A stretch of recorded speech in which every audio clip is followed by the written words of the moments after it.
இன்றைக்கி வந்து ரொம்பவே சூப்பரான முக்லாய் சிக்கன் பிரியாணி ரெசிபி தான் வந்து பார்க்க போகிறோம். ஃபஸ்ட்டு வந்து 1 கேஜி வந்து சிக்கன் எடுத்திருக்கேன். அதிலே வந்து 3 டேபிள் ஸ்பூன் வந்து Kashmiri chilli powder, 1 table spoon salt, 1/4 table spoon மஞ்சள் தூள், 1 டேபிள் ஸ்பூன் கரம் மசாலா எல்லாமே போட்டுட்டு 2 டேபிள் ஸ்பூன் அளவு க்ரீன் சில்லி சாஸ், வந்து 2 டேபிள் ஸ்பூன் அளவு ஜிஞ்சர் கார்லிக் பேஸ்ட் போட்டுட்டு நல்லா மிக்ஸ் பண்ணி விட்டுட்டு 1 ஹவர் வந்து ஃப்ரிட்ஜில் வச்சு விட்டுடலாம், மேரினேட் ஆகட்டும்.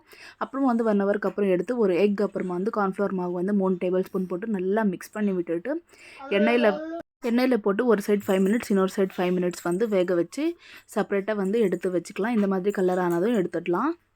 இந்த மாதிரி பண்ணுறதுனால பிரெஸ்ட் பீஸ் எல்லாம் கூட வந்து ரொம்பவே சாஃப்டாக நல்லாயிருக்கும் சாப்பிட்றதுக்கு. அப்புறமா வந்து அதே எண்ணெய் வந்து ஒரு 4 டேபிள் ஸ்பூன் எடுத்துகிட்டு அதிலே குட்டி குட்டியாக நறுக்கின 3 வெங்காயம் போட்டு நல்லா வதக்கி விடலாம். லைட்டாக சேஞ்ச் ஆனதும் அதிலே 4 பச்சை மிளகா கீரி போட்டிருக்கேன். அப்புறம் வந்து ஜிஞ்சர் கார்லிக் பேஸ்ட் வந்து 1 டேபிள் ஸ்பூன் போட்டு நல்லா மிக்ஸ் பண்ணி விட்டுட்டு 1/4 டேபிள் ஸ்பூன் மஞ்சள் தூள், 1 table spoon chilli powder, 1/4 table spoon garam masala, salt போட்டுட்டு நல்லா மிக்ஸ் பண்ணி விட்டுட்டு கொஞ்சமாக ஒரு கைப்பிடி அளவு கொத்தமல்லி, அப்புறமா புதினா ரெண்டுமே போட்டு நல்லா வதக்கி விட்டுட்டு 2 டேபிள் ஸ்பூன் அளவு சாஸ் போட்டு நல்லா மிக்ஸ் பண்ணிக்கலாம். இந்த இடத்துல வந்து டொமேட்டோ கூட ஒரு 2 டொமேட்டோ ப்யூரி பண்ணி போட்டுக்கலாம், சாஸ் தேவையில்லைன்னா. அப்புறமா வந்து அதிலே சிக்கன் வந்து போட்டுட்டு நல்லா மிக்ஸ் பண்ணி விட்டுடலாம்.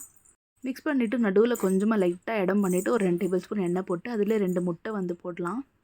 முட்டை போட்டு எதுவுமே பண்ண வேணாம், அப்படியே மூடி வச்சிடலாம். 1 நிமிஷம் மூடி வச்ச அப்புறமா இந்த மாதிரி லைட்டாக வந்து அது அப்படியே வந்து ஃபுல்லாக வந்து இதாகிடக்கூடாது. இந்த மாதிரி லைட்டாக ஆகும்போது இந்த மாதிரி ஆனதும் நல்லா மிக்ஸ் பண்ணி விட்டுடலாம் ஃபுல் சிக்கனில். இந்த மாதிரி மிக்ஸ் பண்ணால் சூப்பராக வந்து இருக்கும் டேஸ்ட். அந்த எக்கோட டேஸ்ட் வந்து சிக்கனில் சேர்ந்து சூப்பராக வரும். இந்த மாதிரி மிக்ஸ் பண்ணதும் லாஸ்ட்டில் வந்து 3 டேபிள் ஸ்பூன் அளவு ஃப்ரெஷ் க்ரீம் வந்து போட்டுக்கலாம். இது வந்து ஆப்ஷனல் தான், ஃப்ரெஷ் க்ரீம் வந்து தேவையில்லைன்னா போட வேண்டாம்.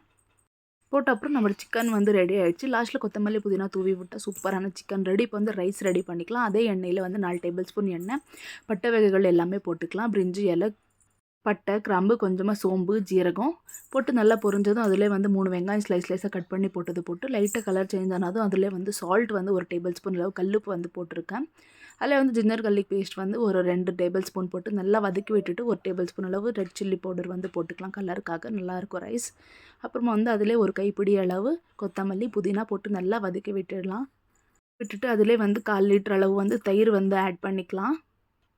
இது வந்து சிம்மில் வச்சுட்டு தயிர் ஆட் பண்ணிக்கோங்க, இல்லைனா தயிர் திரிஞ்ச மாதிரி ஆகிடும், நல்லா இருக்காது. அதனால் இந்த மாதிரி சிம்மில் வச்சுட்டு இந்த மாதிரி போட்டுட்டு நல்லா மிக்ஸ் பண்ணி விட்டுட்டு எண்ணெயெல்லாம் இது மாதிரி பிரிஞ்சு வந்ததும் பாஸ்மதி ரைஸ் வந்து நான் வாஷ் பண்ணி வச்சுருக்க 3 கப்ஸ் அது வந்து போட்டுக்கலாம். போட்டு இந்த மாதிரி தேவையான அளவு 1 கப்புக்கு 2 கப்பு தண்ணி தான் நான் வந்து வச்சுட்டு இந்த மாதிரி தண்ணியும் ரைஸும் இந்த மாதிரி சமமாக வந்ததும் இந்த மாதிரி பண்ணிவிட்டு மூடி போடாமல் தட்டு போட்டு அது மேலே வெயிட்டு வைங்க.